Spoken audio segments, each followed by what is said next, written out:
예, 그리스의 전쟁 얘기하고 덕의 관계. 그래서 그리스에서 전쟁의 형태가 바뀌는 것하고 덕의 개념이 어떤 식으로 변하느냐 하고 이걸 묶어서 좀 생각해 보는 시간을 한번 가져보려고 합니다.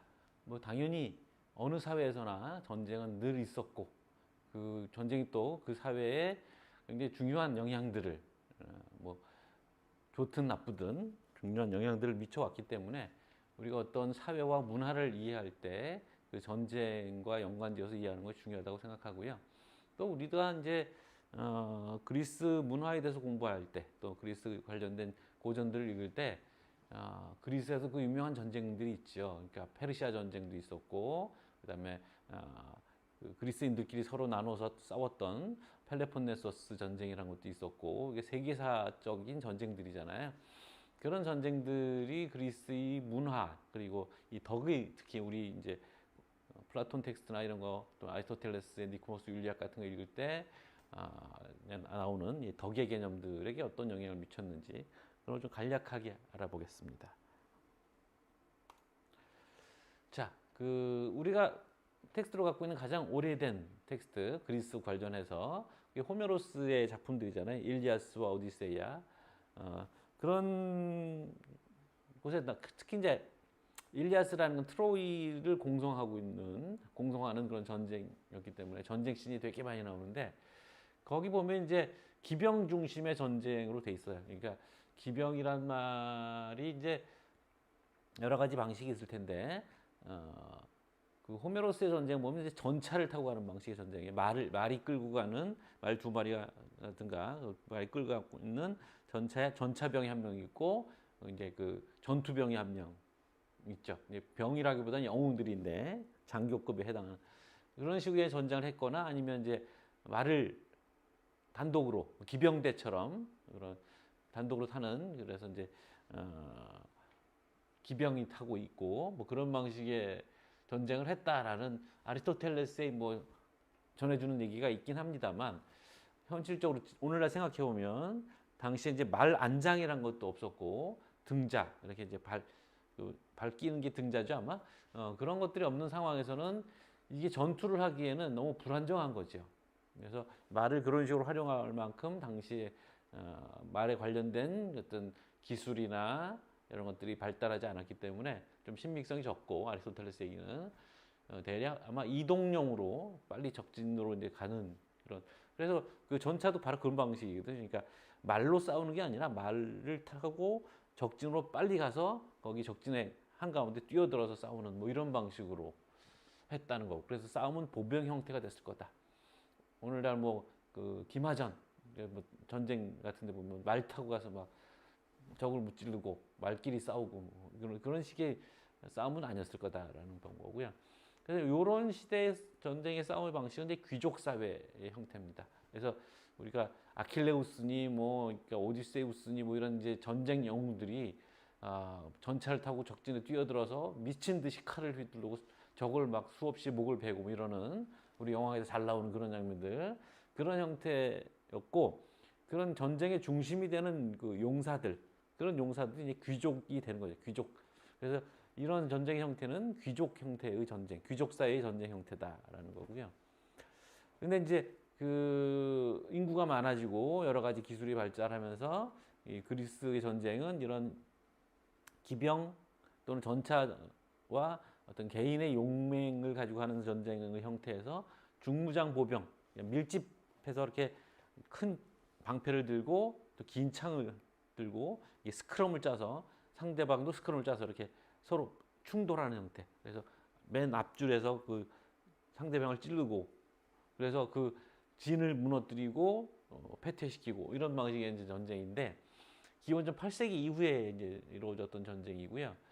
그러니까 이 농작물들을 장악하는 게 중요하니까 전시에는 농작물들을 장악하고 또는 파괴하고 이런 데 이제 적절한 방식의 형태였고 그래서 이게 그리스인들이 아주 전형적인 전투 형태 그러니까 또는 그리스인들이 발명한 전쟁 형태가 됩니다. 그래서 여기가 되면 이제 용기의 의미가 변합니다. 앞에서 이 용기는 용맹함이거든요. 그러니까 거의 광기, 피를 막 칠갑을 해가면서 미친 듯이 싸우는 한 개인의 어떤 용기, 용맹 이런 게 중요한데 여기서는 상대방과 진을 짜서 단체로 싸운단 말이죠. 그래서 그리고 맨 앞에 있는 사람들이 제일 무섭잖아요. 앞에서 창이 들어오니까. 근데 그걸 자기가 물러서면 이 진이 무너진단 말이에요. 그러니까 자기가 두려움을 참고 인내를 해야 되고 절제를 해야 되는데 절제라는 게 이제 소프로시네라는 말인데 원래 소프로시네라는 말이 사우프렌 그러니까 멀쩡한 정신 그러니까 각성된 정신 이런 거예요. 그래서 정신을 바짝 차려야 되는 거죠. 눈앞에 그 창이 들어오니까 정신을 바짝 차리고 그래서 이게 원래 이제 현명함 뭐 또는 분별 이렇게 번역할 수 있는 말이에요. 소프로시네라는 말이 그래서 멀쩡한 정신으로 정신을 바짝 차리고 있으면서 그게 이제 참는 거와 뭐 자기 자신을 억누르는 거 뭐 이런 것과 연결돼 있어서 절제란 말로도 번역이 되는 거죠. 그래서 이런 것들이 이제 용기는 인내 의미로 변하고 절제라는 덕목이 새롭게 들어오고 그래서 그러면서 이제 이 무장의 형태도 그 말은 가장 비싼 무기입니다.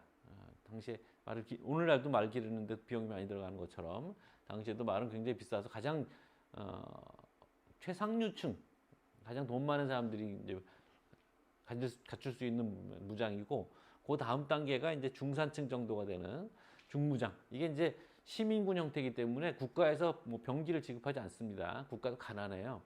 그래서 개인이 자기 무기를 갖추는 거예요. 그래서 요 정도 무장 앞에 이제 여러분들 봤으면 투구 쓰고 갑옷 입고 무릎 정갱이 되고 뭐 창 들고 여기도 다 하고 창과 방패를 갖출 수 있는 정도의 어떤 부를 누리고 있는 중산층이 이때 중무장 보병을 통해서 중산층이 이제 부상하게 되는 겁니다. 그리고 이제 뭐 간단하잖아요. 뭐 앞에 스크럼 짜고 있다가 발 찌르고 앞에 사람들이 많이 다치면 그 뒤로 맨 뒤로 보내고 그 다음 선이 또 맨 앞 선두로 쓰고 뭐 이런 식이거든요. 그래서 전술이 간단해서 뭐 구조적으로 지휘 계통을 갖고 있어야 된다거나 뭐 장교가 있다거나 뭐 그럴 필요가 없는 거죠. 무슨 이렇게 작전을 짜고 뭐 이런 게 없으니까 좀 단순했고 그래서 이제 어떤 뛰어난 엘리트의 기능 같은 게 좀 떨어지는 거죠. 그래서 귀족 중심의 군대에서 이제 시민군 제도로 가는 이제 계기가 됐습니다. 앞에서는 귀족들이 뭐 나서서 약탈하고 적을 죽이고 뭐 이런 거였는데 이제 뭐 단체 싸움이 되다 보니까 시민군으로 가는 거예요. 그래서 특정한 귀족들이만 무력을 가지고 나라를 통치하는 어떤 그런 형태에서 중산층의 다수가 군인이 되면서 이제 권력과 무력을 같이 갖게 된 거죠. 이게 마키아벨리가 이제 하는 지적이고요.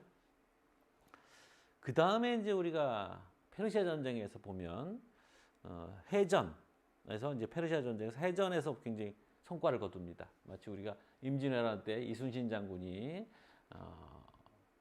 전세를 바꾸는데 해전에서 승리한 것이 굉장히 중요한 역할을 했던 것처럼 여기서도 이제 페르시아는 아무래도 내륙에서 발달한 제국이기 때문에 일단 그 배를 운영하는데 약하고 게다가 그 그리스 해안선은 굉장히 복잡하거든요. 다도해로. 그래서 그런 해안선의 뭐 물길 흐름 이런 것들 적절히 잘 이용해서 해전에서 승리를 거둔 것이 페르시아 전쟁에서 승기를 갖는데 굉장히 중요한 역할을 했거든요. 근데 이 3단노라고 해서 3층으로 된 노를 쭉 세 개의 열, 그러니까 위서부터 아래까지 3단으로 되어 있는 노의 열들이 달려 있는 그런 배들을 운용을 했습니다. 그리스에서 아테네 특히. 그래서 여기 이제 노를 젓는 사람이 170명 가량의 노군이 필요한 겁니다.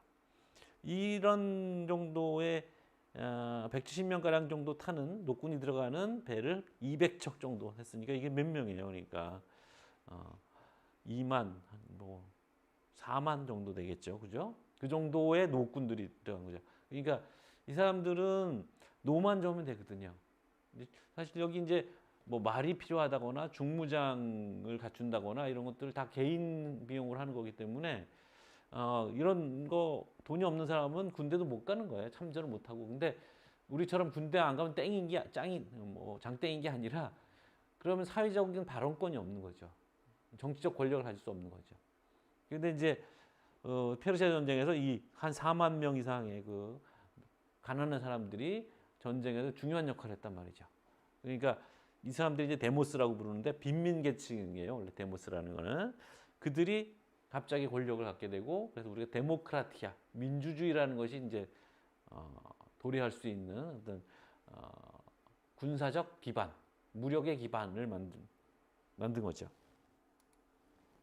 이게 이제 중무장보병 방식입니다. 긴 창들을 이렇게 쭉 들고서 방패 차고 이런 식으로 맨 앞에서 이제 눕혀서 적을 찌르고 이런 막 밀집 대응을 짠 중무장보병 형태의 싸움이고 이게 중무장보병이 이런 식으로 이제 흉갑을 차고 갑옷을 입고 투구를 쓰고 큰 방패 죽으면 이 방패에 실어와요. 관으로 사용해서 칼도 있지만 창도 있고 그리고 이제 3단 노선 이런 식의 3단 노선인데 다 잘 안 보입니다만 쭉 이렇게 늘어선 노의 줄이 세 줄이 위에서부터 아래로 있는 거고 이 앞이 부분이 이제 딱딱해서 마치 우리 임진왜란을 다룬 해전 같은 거 보면 알 수 있지만 적의 배를 들이받는 거죠. 빠른 속도로 가서 그래서 적의 배를 파괴하고 올라타서 적을 무찌르고 이런 식으로 해전을 벌였던 겁니다. 살라미스라는 곳에서 해전이 벌어져서 거기서 이제 대승을 거두면서 페르시아 전쟁을 승리로 이끌 수 있었던 거거든요. 자, 그래서 그리스 덕견의 변천을 관련해서 보면 용기에서 절제로 그리고 지혜로 갑니다. 전술의 변화에 따라서 이제 사회 변화가 이루어지고 거기에 맞춰서 덕개념이 아까 혼자 싸우는 어떤 영웅들의 전쟁에서 용기를 가져야 되는 거죠. 그래서 그때는 용기라는 말 자체가 그냥 덕이라는 말이었어요. 덕이라는 말이 탁월함이라는 뜻이었거든 원래. 그래서 남자답게 사는 것, 그건 용기 있게 사는 거예요. 남자는 용기 뭐 이런 거죠. 그래서 용기가 없으면 사람 구실을 못하는 거죠. 근데 중무장 보병으로 바꾸면서 절제. 그래서 자기 자신의 어떤 두려움을 누르고 이게 이제 절제라는 게 어떤 자기 안에서 생겨나는 어떤 마음을 누르는 거잖아요. 그러니까 뭐 술을 마시고 싶은데 참고 그렇죠? 그러니까 술을 마시고 싶은 자기의 욕망을 이렇게 누르는 거잖아요. 그걸 이제 절제라고 하는 거기 때문에 두려움을 누르고 그다음에 용기의 의미도 아까 얘기했던 건데 분노에서 참는 거, 견뎌내는 거 이런 걸로 바뀌고 그래서 아까 얘기한 것처럼 절제라는 게 결국 자기 자신을 이긴다 해서 자기 자신을 이기려면 자기 자신이 어떤 존재인지 알아야 되는 거죠.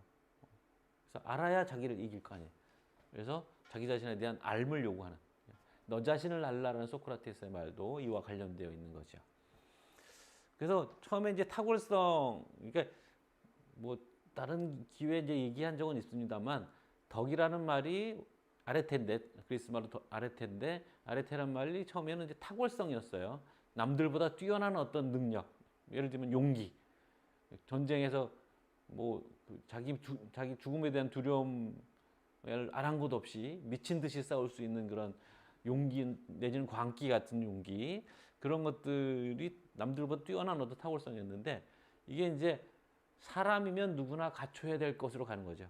예전에는 특별히 뛰어난 사람만 갖는 거였다면 사람이면 사람으로서의 어떤 뛰어남을 가질 수 있는 뭐 시민적 덕 같은 의미에서 가니까 그래서 이제 덕 개념으로 가는 겁니다. 그래서 아레테란 말을 탁월성이라고 번역하기도 하고 덕이라고 번역하기도 해요. 그래서 탁월성이라고 하면 도덕적인 문제와 무관한 것이 되고 물론 이제 전신 도덕적인 개념의 어떤 원초적인 형태인데 그것이 이제 도덕의 영역으로 오면 virtue 덕이란 말로 이제 쓰게 되는 거죠. 그래서 이 지혜를 동반한 합리성 여기 이제 자기 자신에 대한 암 이런 것들이 이제 되니까 지혜를 동반한 합리성의 덕으로 이제 변모하게 되죠. 그리고 이제 또 사회 변화가 이루어지면서 중산층이 시민의 중심이 되고 그러면서 이제 공평한 문제 예전에는 이제 귀족이 권력을 갖고 있으니까 귀족 마음대로 하는 겁니다. 근데 중산층이 다수의 중산층이 이제 사회 중심이 되니까 상호 간의 어떤 공정성 뭐 이런 것들이 이제 문제가 되는 거죠. 그래서 정의의 문제, 디카이 시인의 저스티스의 문제가 드러나고 결국 정의라는 게 그 사회의 어떤 재원들을 어떻게 분배할 것이냐, 이 분배적 정의 또는 법을 어기면 어떻게 처벌할 것이냐, 공평하게 뭐 이런 사법적 정의 뭐 이런 것들의 문제가 되니까 그래서 정의라는 건 기본적으로 법을 지키는 준법이고요. 준법은 이제 법을 지키지 않으면 공동체가 망하니까 공동체 존망이 걸려 있는 문제로 얘기가 되고 그래서 정의라는 게 결국 인간 간의 관계를 어떻게 성립해 나갈 것인가에 따른 문제인 거고 또 그리스의 또 다른 덕목은 경건인데 우리는 뭐 그렇게까지 이제 강조되는 덕목은 아닙니다만 이제 그 종교적인 관련해서 신과 인간 간의 관계를 다루는 것은 이 경건의 문제. 그러니까 어떤 의미에서 정의와 경건은 상호 간의 관계를 다룬다는 점에서 비슷한 덕목인 거죠. 네, 여기까지 해서 우리가 이제 전쟁의 역사와 그리스에서 전쟁의 역사와 관련된 사회 변화 그리고 덕 개념의 뭐 변천 이런 얘기를 좀 간단히 해봤습니다.